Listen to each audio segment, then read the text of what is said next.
मौनी अमावस्या महास्नानને ધ્યાનમાં રાખીને કરોડો ભક્તોની ભીડ મહાકુંભના સંગમ કિનારા પર પહોંચી રહી છે। શહેરથી સંગમ સુધી ફક્ત માથા પર પોટલીઓ સાથે ભક્તોની ભારે ભીડ દેખાઈ રહી છે, જેને ધ્યાનમાં રાખીને પ્રશાસન તરફથી ટુ વ્હીલર સહિત ભારે વાહનોના પ્રવેશ પર સંપૂર્ણપણે પ્રતિબંધ મૂકવામાં આવ્યો છે।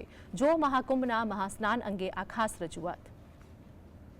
उत्तर प्रदेशના પ્રયાગરાજમાં યોજાઈ રહેલા મહાકુંભમાં અત્યાર સુધી કરોડો લોકોએ ડૂબકી લગાવી છે। આ દરમિયાન રાજનેતાઓ પણ ગંગા નદીમાં ડૂબકી લગાડતા નજરે પડ્યા હતા, પરંતુ મૌની અમાવસ્યાના મહાસ્નાનને લઈ અને હવે મહાકુંભમાં ભક્તોની ભારે ભીડ ઉમટી પડી છે। સંગમ તરફ જતા બધા જ રસ્તા ભીડથી ભરેલા છે। મૌની અમાવસ્યા પર સ્નાન કરવા માટે ભક્તોની ભીડ એટલી વધી ગઈ છે કે રાહદારીઓ પણ ઘસઘસાટ ચાલી રહ્યા છે। તે પોતાના પગને પણ સંપૂર્ણપણે આગળ ખસેડી શકતા નથી। ત્રિવેણી માર્ગ, કાલી માર્ગ, શાસ્ત્રી બ્રિજ, નાગવાસુકી રોડ, જુનસી રોડ સહિત તમામ માર્ગો પર ભીડ સંગમ તરફ આગળ વધી રહી છે, જેને લઈ સુરક્ષાની વ્યાપક વ્યવસ્થા પોલીસ પ્રશાસન તરફથી કરવામાં આવી છે। मौनी अमावस्या के पर्व को देखते हुए यहाँ पे रेलवेज के द्वारा बहुत भारी संख्या में स्पेशल ट्रेन चलाई जा रही हैं। जो भी यात्री आएंगे, जो भी श्रद्धालु आ रहे हैं, उनके लिए संपूर्ण स्टेशन पे एकल मार्ग व्यवस्था करी गई है, जिसमें सिटी साइड से, जॉनसनगंज की साइड से और खुसरोबाग की साइड से एंट्री होगी और नवाब यूसुफ रोड की साइड से यात्रियों का एग्जिट होगा, ताकि किसी भी प्रकार से यात्रियों का क्रॉस मूवमेंट ना हो।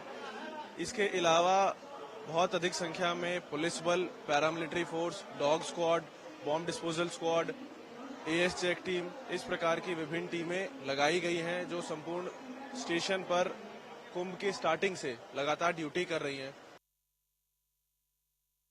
વાસ્તવમાં મૌની અમાવસ્યાને લઈ હાલ પ્રયાગરાજ શહેરની બહાર ટુ વ્હીલર સહિત ભારે વાહનોને રોકવામાં આવ્યા છે।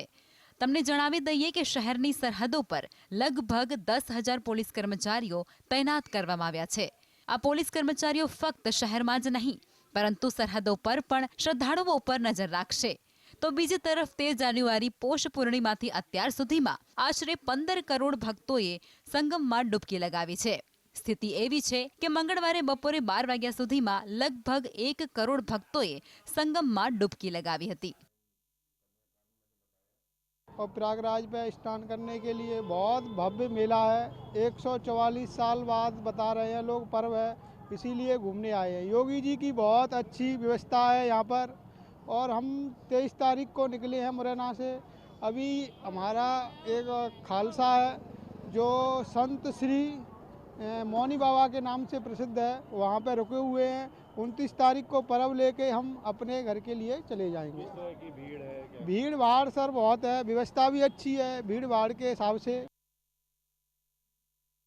અમૃત સ્નાન ઉત્સવને ધ્યાનમાં રાખીને મેળા વહીવટી તંત્ર અને કુંભ પોલીસે વ્યાપક તૈયારી કરી છે।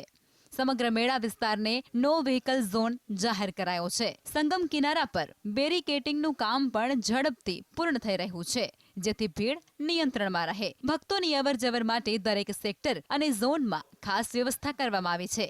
આ સમયગાળા દરમિયાન કોઈ પણ પ્રકારનો પ્રોટોકોલ લાગુ કરવામાં નહીં આવે। તે જ સમયે બેકાબુ અને શંકાસ્પદ લોકો પર પણ દેખરેખ રાખવામાં આવી રહી છે।